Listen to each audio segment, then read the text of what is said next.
Salut à tous, c'est Camille. Bienvenue sur ma chaîne dédiée à l'économie domestique, au nettoyage et à la propreté de la maison. Restez avec moi pour des conseils pratiques et efficaces. Donc, au sujet de la vidéo. Entretien auteur Elena en lecture 3 minutes. Publié le 23.08.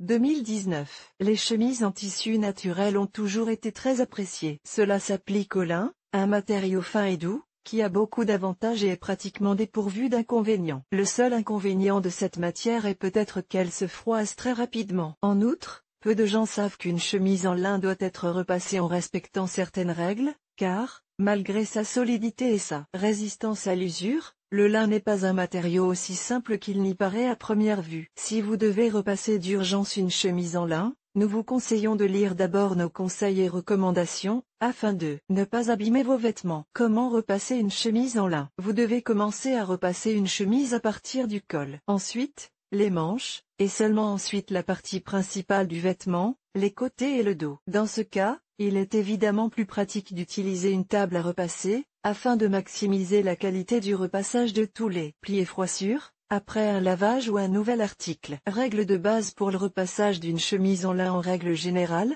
tout vêtement comporte une étiquette sur laquelle figurent toutes les informations relatives à l'entretien d'une chemise en lin. Il s'agit non seulement de conseils de repassage, mais aussi de conseils de lavage et de séchage. Dans certains cas, il est indiqué s'il est possible d'utiliser ce miracle technologique qu'est le défroisseur. Si, pour une raison quelconque, l'étiquette manque ou si vous ne savez pas exactement comment repasser une chemise en lin, nous vous suggérons de vous familiariser avec les règles de base qui vous aideront à accomplir cette tâche le plus rapidement et le plus efficacement possible. Le lin étant une matière fine et délicate, il est préférable de ne pas lui appliquer les modes maximaux, qui impliquent une température de chauffe du fer très élevée. Bien sûr, la matière peut supporter le mode maximum, mais le fer chaud peut rendre le tissu un peu plus rigide, ce qui ne sera pas très agréable pour le corps. En dernier recours, vous pouvez commencer par un réglage moyen et l'augmenter progressivement en fonction de la matière. Repasser une chemise en lin lorsqu'elle est encore légèrement humide. C'est beaucoup plus facile et les plis se défroissent plus facilement et plus rapidement. Si vous avez trop séché le vêtement, il est tout à fait acceptable de l'humidifier un peu à l'aide d'un pistolet ou d'une fonction spéciale du fer à repasser. Afin d'éviter les taches brillantes sur le devant du vêtement et qu'il ne commence pas à briller, il est recommandé de ne repasser la chemise que par l'arrière. En dernier recours, utilisez de la gaze humide. En fait, le lin est très difficile à repasser à la perfection. Mais ici, le défroisseur à vapeur s'acquittera très bien de cette tâche difficile. Il doit être utilisé avec précaution,